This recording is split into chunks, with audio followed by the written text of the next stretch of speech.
Would it be possible to demonstrate how dog culture is a major driver of disease in the United States of America? Yes, I believe so.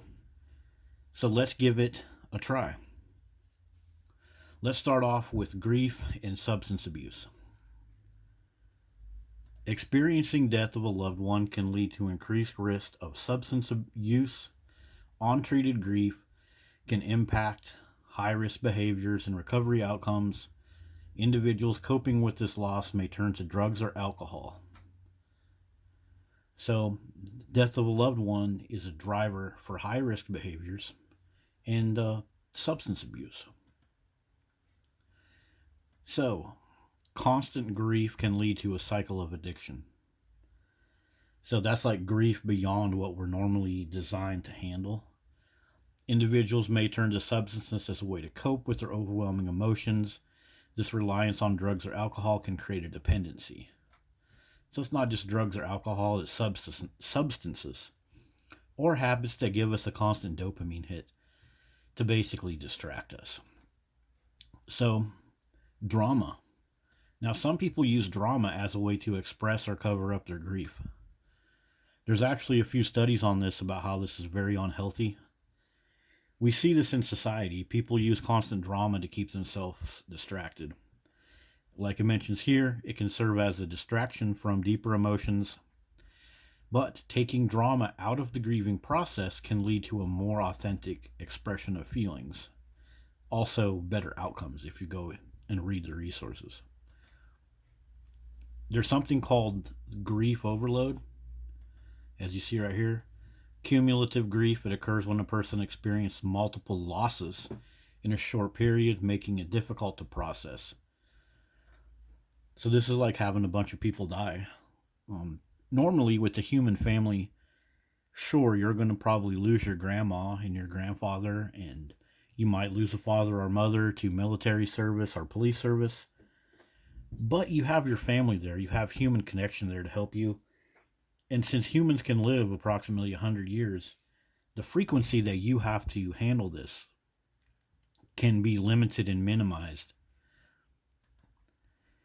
So, we're talking about people going through grief at a high rate, a way higher rate than they are designed to go through. Additionally, the way to help with grief, human connection, is being eliminated.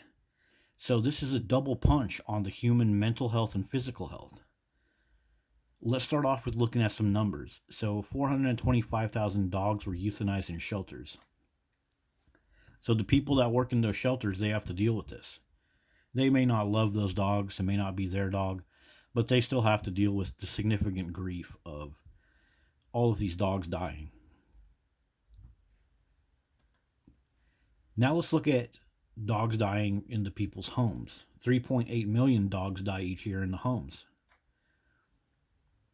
And more of these homes are filled with dogs, not humans.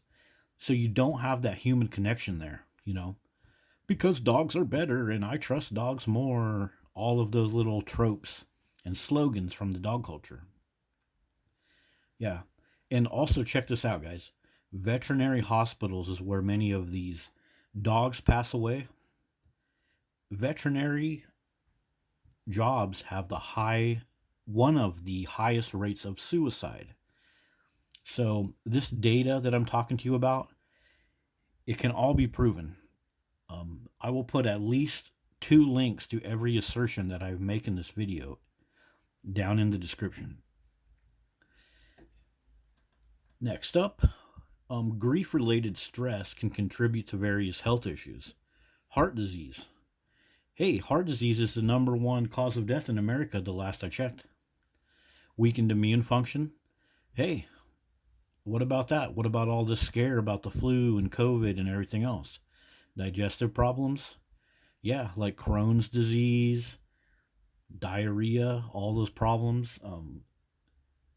People have gut problems, all types of digestive problems these days, chronic pain, like with autoimmune disease.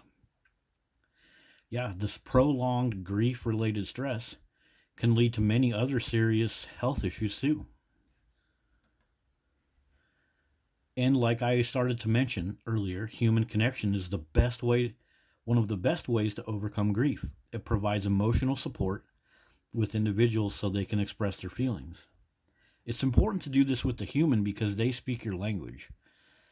A dog can give you your little hits of oxytocin and dopamine, but you still need a human to properly get through grief, not a dog, not another dog. Your dog dies, it's time to get another dog. Nope.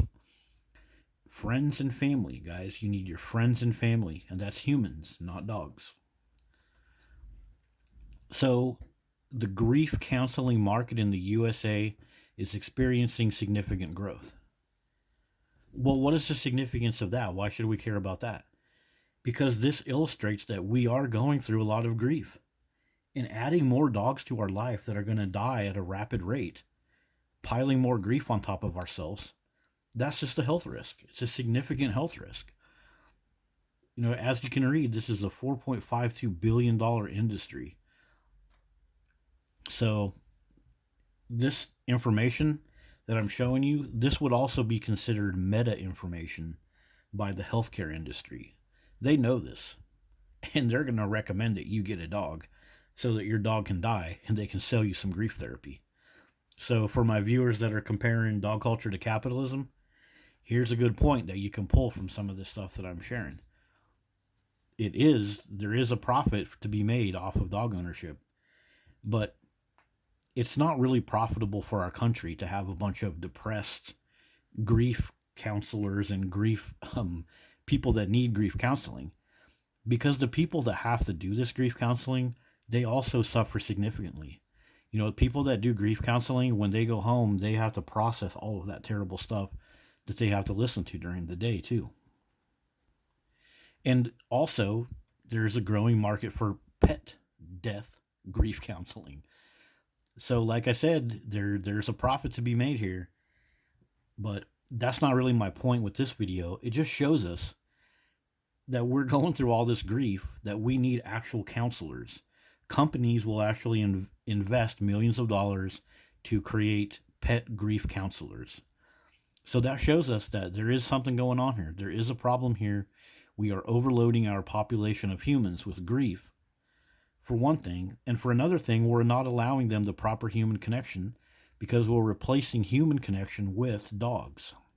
It's like they say, shit rolls downhill and just gets bigger. Here's the point I was making earlier, but people adopt a new pet to help them cope with the grief. But that's not what they need to do. They need grief counseling, proper counseling with a human. When you get another dog, you're just kind of replacing it with some more drama. You're going to forget about the dog that died. You get another dog. He's a little ruffian. He's your little derp. He poo-pooed. He pee-peed. He chewed up the couch. He fell down off the porch and broke a vase and scared the mailman. You're just replacing your dog with another dog and hiding your grief. You're not like it says here, you're not taking the time to process your loss properly. You just get another dog. This just exacerbates the problem. Dog culture exacerbates the problem that it created in the first place. And so, substance abuse. That's our next part of this. They experience higher rates of physical and mental health issues, leading to diminished overall health and well-being. So that's one of the ways that people handle their grief is through substance abuse. Antidepressants, alcohol. You can even say that dog ownership is a form of substance abuse because you abuse the dog to get your dopamine. You have to post your dog on social media. No matter how great your dog is, you need access to human-made things 24/7 for your dog. Yeah. So dog ownership, grief-related illnesses, and substance abuse that people get into to fix their grief is all on the rise. Substance abuse in the USA has been increasing, particularly among certain demographics. Okay, well, maybe they need more dogs. No. Well, dog ownership is also increasing in the USA. 68 million households in 2025. It's like almost 90 billion dogs, according to what I've looked up, which we know is a conservative number because the puppy breeders and others don't report to that. So, substance abuse is increasing among poor and affluent individuals. So, I wanted to show you guys that because this doesn't just affect, like, a lot of people say, oh, it's just the stupid pit bull owners, or oh, it's just the people with the stupid little dogs. I have a sheepdog, so I don't. This doesn't, you know, this applies to everybody. Poor people, rich people, celebrities. Um, they all have multiple dogs, and they also suffer all of these same problems. And they also don't get any help from dogs for these problems that they suffer. So let's look at some other information. We're over here looking at Idaho and Montana and Arkansas.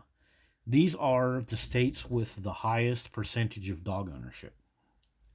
These states also have a lot of open spaces where there's not a lot of humans. So it kind of makes sense too because they're replacing human connection by owning a bunch of dogs. So now let's go look at these states that have the highest dog ownership. Idaho, that's one of our states, significant substance abuse. Next up, Montana, again, one of the top states for drug and alcohol use. The way that we do one thing is the way that we do another thing. If we're using dogs to replace human connection, that's similar to substance abuse. And it rings true with these states that have low amounts of humans and high amounts of dogs. Next up, Arkansas, the other state from our lookup, high rate of substance abuse. Yep. So the more dogs that we have, the more that we're into abusing substances. Why? Because, like we mentioned earlier, less human connection means the more that we're going to be wrapped up in substance abuse. We replace the human connection with dogs, and it does not fix the problem. Therefore, the presence of dogs is not fixing anything. The data does not lie. As I've been mentioning as we go through this, a lack of human connection can lead to feelings of isolation and loneliness. It may drive individuals to cope with their emotional distress. The cycle of isolation and substance abuse can exacerbate mental health issues. It's funny, people get dogs to try to fix their isolation, and it just makes things worse. So human connection needs to be the proper thing here. Not dogs, human connection. So what do we got here? Dogs are increasingly seen as family members and companions, providing emotional support similar to that of humans. That is what the research tells us because that's what everybody's doing. However, that does not mean it's true.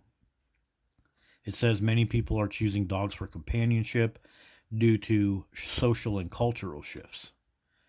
Yeah. Also, look at this, declining birth rates. So as we quit having kids, we're having dogs, yet we're still more and more isolated. As I showed you previously, our country has more and more and more dogs, less humans, yet all of these poor health outcomes are increasing. Yep. Yep, and last but not least, as I've been mentioning, replacing human contact with quick sources of satisfaction. That's like the drama from owning a dog. They're going to mention social media or gaming. But dog ownership also activates the brain reward system, as it mentions here. So it makes it, as it says here, difficult to resist the urge for more instant gratification. Dog culture is constant instant gratification. It's always drama. Where's the dog? What's he doing? Come over here. Get a treat. Go over there. Post a picture up. Rarely can you go to a dog owner's house and have the dog just sit in the corner and be quiet. Unless it's like an old sick dog that's on multiple medications. The thing will be barking, running around, wanting treats. Every time you pull your hand out of your pocket, trying to lick your hand, jumping in between you and everybody else. It's just constant instant gratification that people get from their dogs. And as it mentions here, that type of instant gratification can negatively impact relationships and well-being. Yeah, so there you go. That's been a long look at Grief. The main thing about this is grief. We're piling grief on our humans by making them own all these dogs. Normally, we would have that grief when a human family member dies 40, 50, 60, maybe even 97 years later. With dogs, we're forcing people to go through that grief at a constant rate. We're just pounding our humans with grief. We're denying them the human connection that they need to get through it. And then we're giving them a quick fix of adding more dogs. And all of the stress from that behavior leads to many, many, many poor health outcomes. See you guys later.